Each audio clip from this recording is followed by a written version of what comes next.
untuk bulan-bulannya adalah musim panas, karena ketika musim panas itu penyu biasanya mereka akan bermigrasi, entah mencari makan untuk jantan betina, dan betina itu biasanya bertelur gitu. Gak Jadi mungkin jantan yang bertelur juga. Susur pantai atau si turtle patrol itu.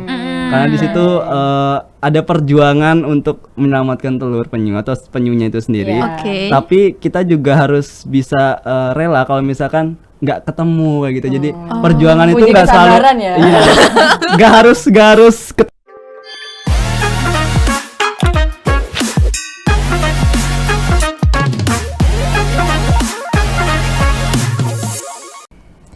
Halo Sobat 4K, kembali lagi di 4K Talks, podcastnya Aksi Konservasi Yogyakarta. Nah, di episode kali ini ditemenin sama aku Adinda, dan pastinya bareng dua pembicara yang kece dari teman-teman 4K Yogyakarta. Kenalan dulu boleh? Kenalan dulu boleh? Oke. Boleh. Yang pertama aku kenalin dulu aja deh. Yang pertama ini ada Mas Daru.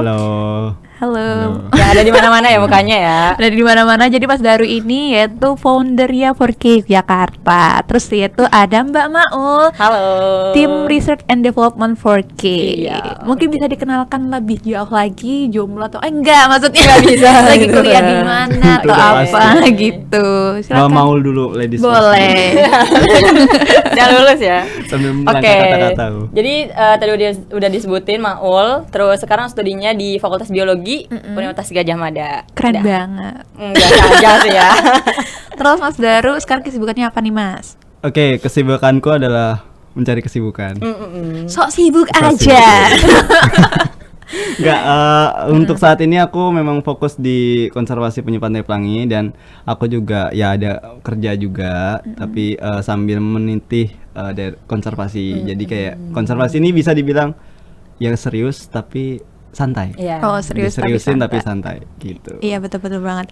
Oh iya, aku jadi lupa ngasih tahu nih ke teman-teman semuanya bahwa di episode kali ini itu mengenai mengulik seru aksi konservasi di Jakarta. Jadi di sini nggak usah grogi Mas. Jadi di sini kita akan membahas mengenai keseruan-keseruan aba aja yang dilakuin oleh teman-teman 4K Jakarta. Nah, jadi sebelumnya tadi kan udah disebutin bahwa teman-teman ini selain jadi apa ya namanya? Pegiat alam lah ya di 4K. Jadi ada yang kuliah, Mbak Mau masih Iya. kuliah, dan juga Mas Daru kerja gitu. Iya. Terus habis itu gimana sih caranya membagi waktu, apalagi kan kuliah di Gadjah Mada, terus Mas Daru juga pasti kerjanya di luar, maksudnya di kota lah ya. Kalau itu gimana sih cara bagi waktunya? Dari Bang Daru dulu. Oke, aku Oke. jawab. Tadi dari dulu ya. Oke, jadi aku ngatur waktunya, kebetulan tempat kerjaku cukup fleksibel, bukan freelance tapi cukup fleksibel, dan beberapa kegiatan di Pantai Pelangi itu kan memang weekend. Jadi memang ketika waktu libur kerja aku bisa ke pantai kayak gitu untuk melakukan kegiatan, ataupun nanti semisal ada kegiatan itu di weekday, konservasi ya, kegiatan di konservasi itu weekday, ya aku masih bisa izin kayak gitu, karena di tempat kerjaku cukup paham kalau memang aku ada kesibukan ataupun ada sesuatu yang ingin dicapai kayak gitu, yaitu konservasi itu sendiri. Jadi mereka cukup memahami kondisiku kayak gitu. Jadi nggak masalah untuk membagi waktu. Jadi cukup fleksibel Cukup ya. fleksibel, betul sekali Mbak. Oke, kalau Mbak Maul, Oke. kok Mbak Maul? Oke. Kayak bestie banget gitu. Oke, kalau aku karena udah semester 7 juga, jadi kegiatannya nggak banyak selain mengerjakan proposal skripsi yang tidak segera dikerjakan. Tapi itu menguras tenaga yang cukup. Iya. Jadi sama-sama fleksibel, maksudnya kalau proposal skripsi gitu kan tergantung kita aja yang ngatur timeline-nya kan. Terus kayak di Pate juga Bang Daru ini founder ada agak-agak ya. Jadi Gimana tuh agaknya tuh? jadi anak-anaknya tuh kayak ya Allah udah main-main aja gitu loh. Jadi sangat fleksibel dan nggak sesaklek itu juga. Kalau emang nggak bisa ya udah. Jadi kayak next time-nya aja gitu. Berarti santai tapi serius Santai. ya tadi itu. SS.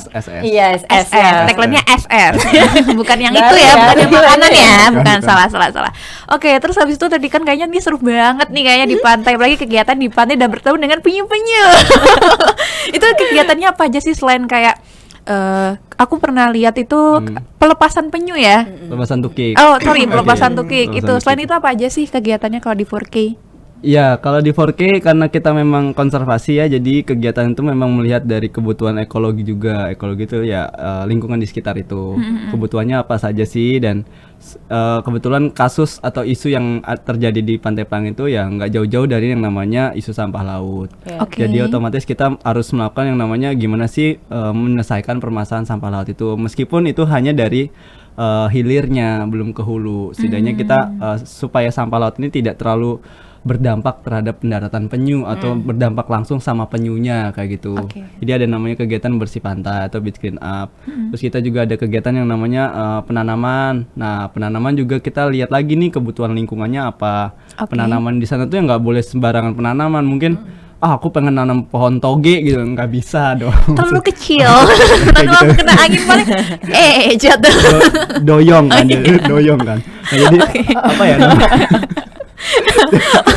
Oke, tadi pembersihan ya, kayak bersih-bersih pantai, Bersih pantai. terus itu penanaman apa? Penanaman. Kalau di sana kita penanamannya pandan laut. Pandan laut. Jadi karena memang kebutuhannya lingkungan di sana itu ada pandan laut, dan pandan laut itu juga tanaman yang cukup familiar kita temuin di pantai selatan. Jadi Oke. kita menanam tanaman itu kembali kayak gitu supaya Oke. mereka bisa lestari, dan si pandan laut itu ternyata ada hubungannya juga sama penyu kayak gitu. Terus juga ada kegiatan ya penyelamatan sarangnya juga. Kita istilahnya kita nyebutnya patroli ya. Oke. Ya, si turtle patrol atau susur pantai supaya kita nyelamatin sarang penyu supaya tidak diambil sama pemburu kayak Iya. gitu. Oke. Itu sih kegiatan yang umum yang kita lakukan sejauh ini. Kayak gitu. Itu biasanya kalau kayak gitu berapa bulan sekali atau berapa minggu sekali sih? Apa ya? Dijawab ini ya. Jawab. Itu sebenarnya Dijawab sih. tinggal ya. Jadi kalau untuk pelaksanaannya sendiri itu tidak ada jadwal kayak tanggal ini sekian harus banget itu kayak kita ngelakuin ini dan ini gitu. Cuman karena kita itu organisasi yang open ya. Jadi kalau teman-teman di luar nih misalnya banyak banget teman-teman dari organisasi terus dari komunitas yang kayak ngehubungin kita untuk Kerjasama. ya kerjasama Kolaborasi. buat bikin kegiatan di Pantai Pelangi. Nah di situ nanti kita baru tawarkan kayak oke di sini kita bisa ngelakuin kegiatan ada penanaman pandan laut, terus kayak pelepasan tuke kalau lagi musim ini ya peneluran. Terus juga ada bersih pantai. Nah nanti dari teman-teman sendiri itu biasanya yang akan memilih ya Bang Daru ya kayak betul. oke kita kasih saran pilihan itu, terus kayak teman-teman yang akan pilih, terus mereka juga yang akan mengajukan tanggalnya. Oke. Cuman makin kesini alhamdulillahnya ya makin sering ada kegiatan. Iya. Jadi sebulan itu mungkin bisa 2 kali kegiatan atau lebih. Minimal ya 1 kali, Ya, pasti ada, bahkan insya bisa 4 sampai 5 kali tuh mungkin Wow. banget kayak gitu.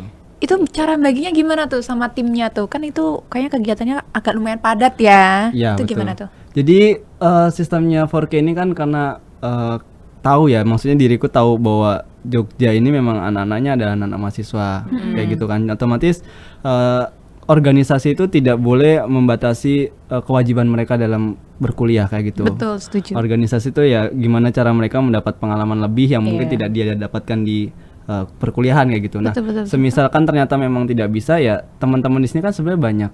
Maksudnya pengurus harian 4K itu banyak. Gak cuma 2 atau 3 orang tapi ada sekitar 15 orang sekarang.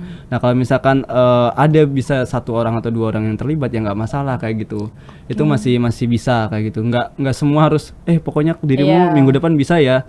Oh nggak bisa mas, aku ada ujian terus aku maksa enggak. Jadi ya memang situasional karena tahu teman-teman adalah ya mahasiswa kayak gitu.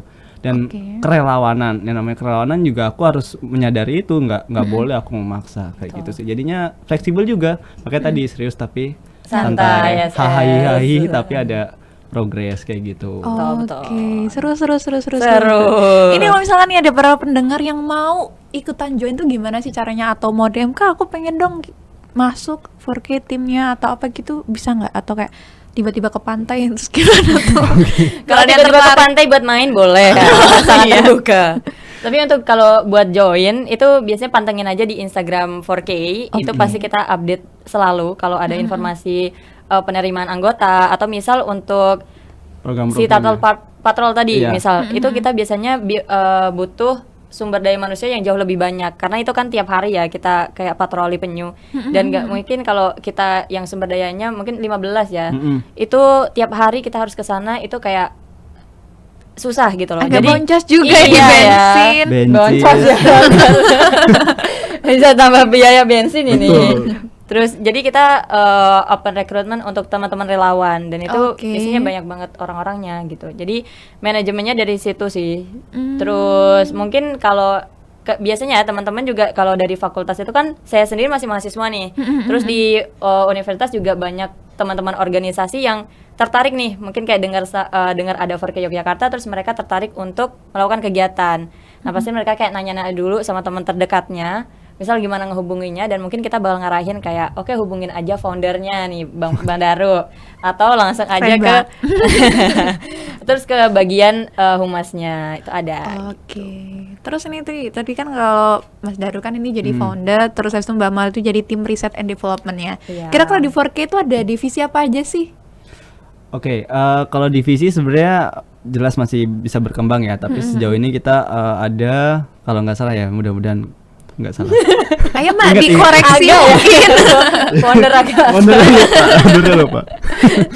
Jadi kita 15 orang itu, tapi untuk divisinya sejauh ini ada 3, yaitu ada sosial media dan konten kreator itu jadi satu divisi, kemudian ada desain and marketing kayak gitu, terus yang ketiga ini adalah research and development-nya atau leadbanknya.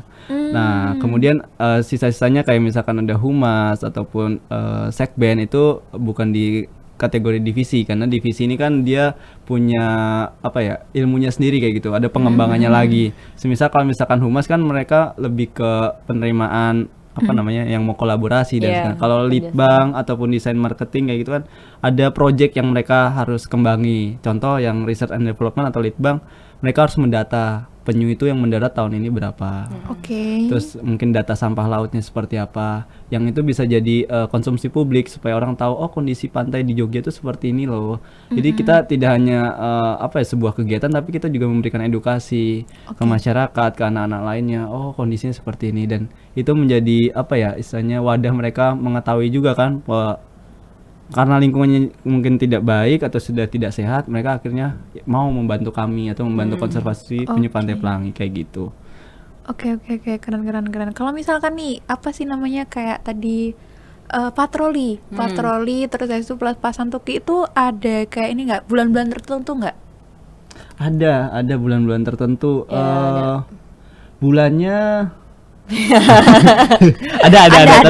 Ada. Ini ya Ada. musim-musim panas ya, karena penyu kan Lagi-lagi 2 kalinya, Besti.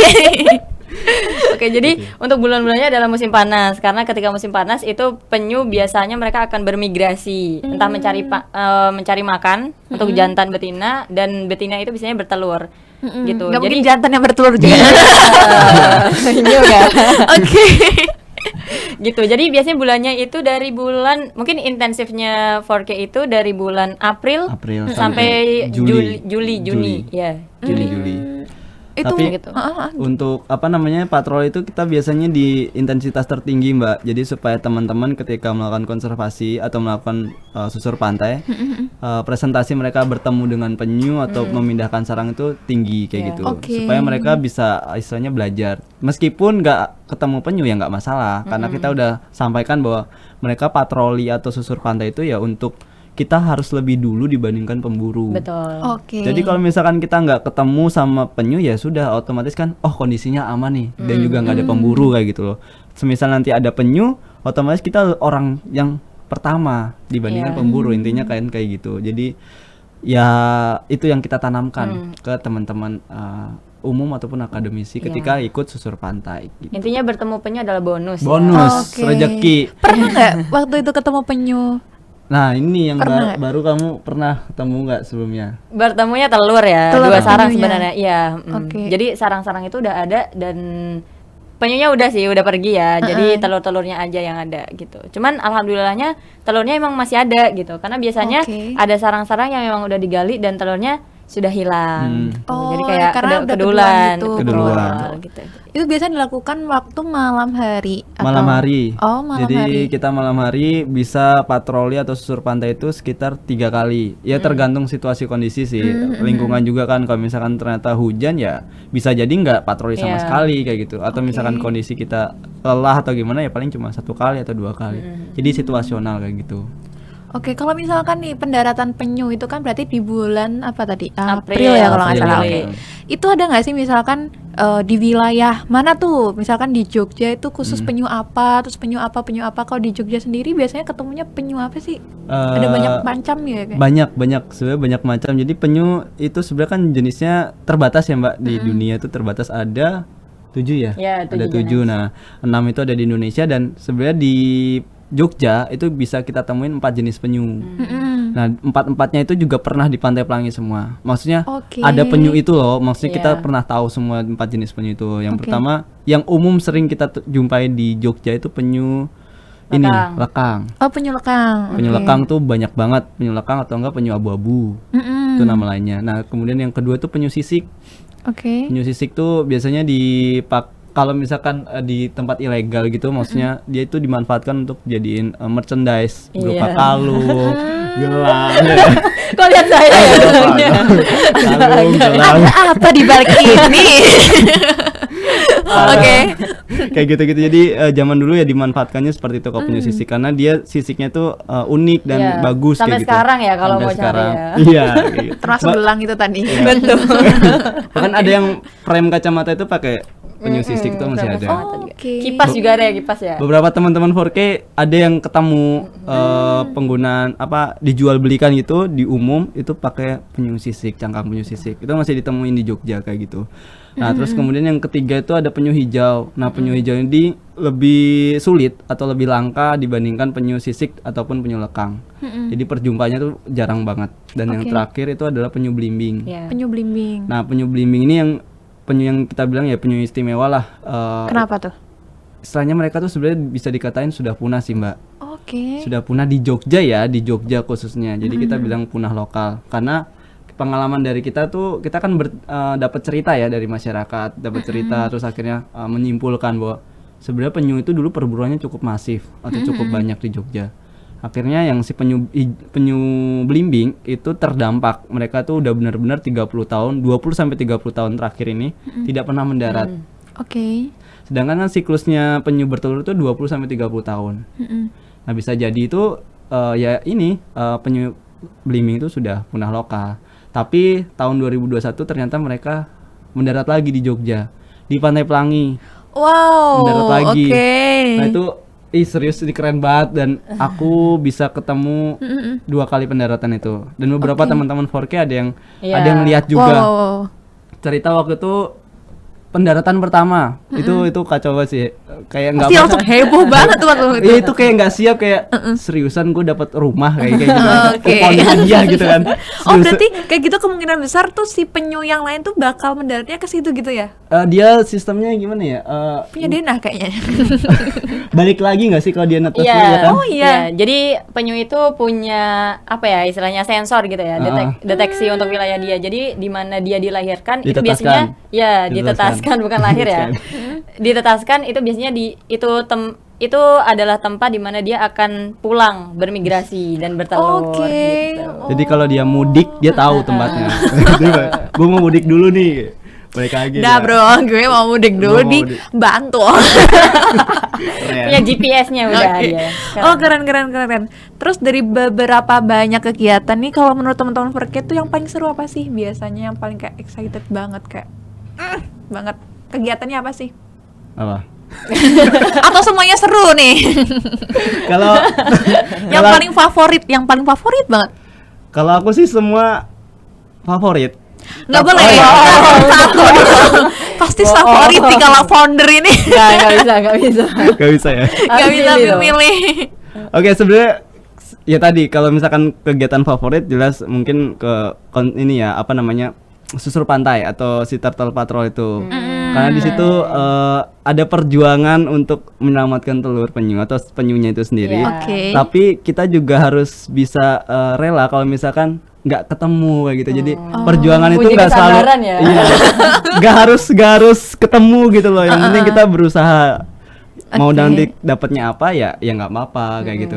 Tapi di situ asiknya, jadi kayak ya udah keren nih. Apalagi waktu ketemu penyu apa yang tadi Penyu yang belimbing. itu yang Itu jarang sebenarnya nggak di pantai loh posisi diriku, Mbak. Teman-teman tuh nggak ada yang di pantai dan nggak ada kegiatan patroli. Oke. Jadi ketika malam-malam tuh sekitar jam 7 atau jam 8 malam itu tuh ditelepon sama anaknya konservator Pak Sarwidi gitu, ditelepon. Oke. Aku ditelepon, "Kak, ada penyu belimbing nih mendarat." Posisi tuh baru nyampe rumah, belum mandi, terus penyu belimbing kayak seriusan di mana?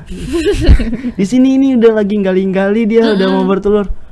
Seriusan kayak enggak ya? Kayak tadi aku bilang dapat kupon rumah gitu kan, dapat hadiah Oke. kupon. Wih, keren banget nih. Terus akhirnya jarakku dengan pantai kan sekitar 30 sampai 40 kilo. Terus Wow. aku berpikir, ya minimal aku ketemu telurnya Iya, aja deh, iya. nggak ketemu penyunya nggak apa-apa gitu loh. Akhirnya udah aku gasin, naik motor Supra X yang 100 Yang cc, jalannya gede-gede. kepala geter. Ya.